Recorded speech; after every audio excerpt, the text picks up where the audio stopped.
Bedroom পর্যন্ত আমি যাইতে চাই না। হ্যাঁ যা মন চায় করুক। হ্যাঁ বাসায় ছিলাম তো হ্যাঁ তো কোনোদিন আমার গায়ে হাত তোলে না। হ্যাঁ তো আমার গায়ে হাত দেয় না, হ্যাঁ তো আমার অত্যাচার করে না, হ্যাঁ তো আমার মারে না। হ্যাঁ একটা ভালো মানুষ, সাধারণ মানুষের মতো। হ্যাঁ একটা নেতার থেকে বেশি। হ্যাঁ নেতা তো মানুষ আজকাল আত্মি দিলে কালকে যাই গিয়া, কিন্তু মনে করেন হ্যাঁ একটা দেশের অংশীদার। আমি এ বর্তমান সরকার, ওই সরকার, এই সরকার নিয়ে আমার কত দরকার না। আমি সাধারণ পাবলিক, আমি কাম করছি, আমার টাকার দরকার ছিল, আমি কাম করছি, আমার ফ্যাটের দিয়ে আমি কাম করছি।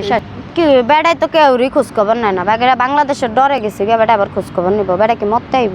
যদি আবার দেশে আসে তুমি কি তার বাসায় যেতে ইচ্ছুক? যাবো না, আমার স্যার হিসাবে যাবো, আমি কোনো নেতা হিসাবে যাবো না। মুরগি বেশিরভাগ, আর গরু, মুরগি আর গরু, মাছটা কম রান্ধে। এই যে অনেক সময় যারা কাজের মেয়ে থাকে ওদের খাওয়া দিতে চায় না, হরেন ওই যে আমি একটা কথা আপনারা কইলাম, গরিব থেকে হঠাৎ করে বড় লোক কইলে যে লপ্পা আমার এমন করে, মানুষের নেওয়ার হয়েছে আসলে জন একেবারে মনের থেকে গরিব। শেখ হাসিনার কখনো দেখছি কিনা? দেখছি। কি দেখলেন?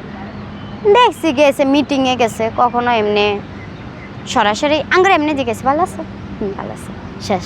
যাওয়ার পথে ভালো আছে, ভালো আছে, শেষ। না, মিথ্যা কথা লাভ নেই।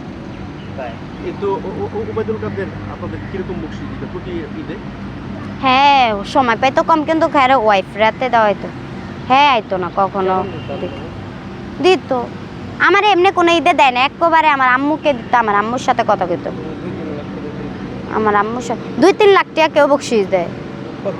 হ্যাঁ কে একটু কিপটা টাইপের হয়। এমনি টিয়া দিছে, ক্যাশ টিয়া আমার হাতে যেটা দিছে এটা তো কইছি। আর আমার আম্মুকে বিকাশে টাকা পাঠাইছে, এটাও তো আপনারা কইছি। আমার আম্মুর সাথে কথা, কত টাকা খরচ করতো আপনাদের? পোশাক হেরা কিনে না দিত আগো ড্রাইভারে গদ। হ্যাঁ দামি স্যার এরকম। আমি তো বাসায় একবার গেছি, বের হয়েছি একবার 3 বছর, 3 বছর আমি ফালাইয়া গেছি বাসাতে।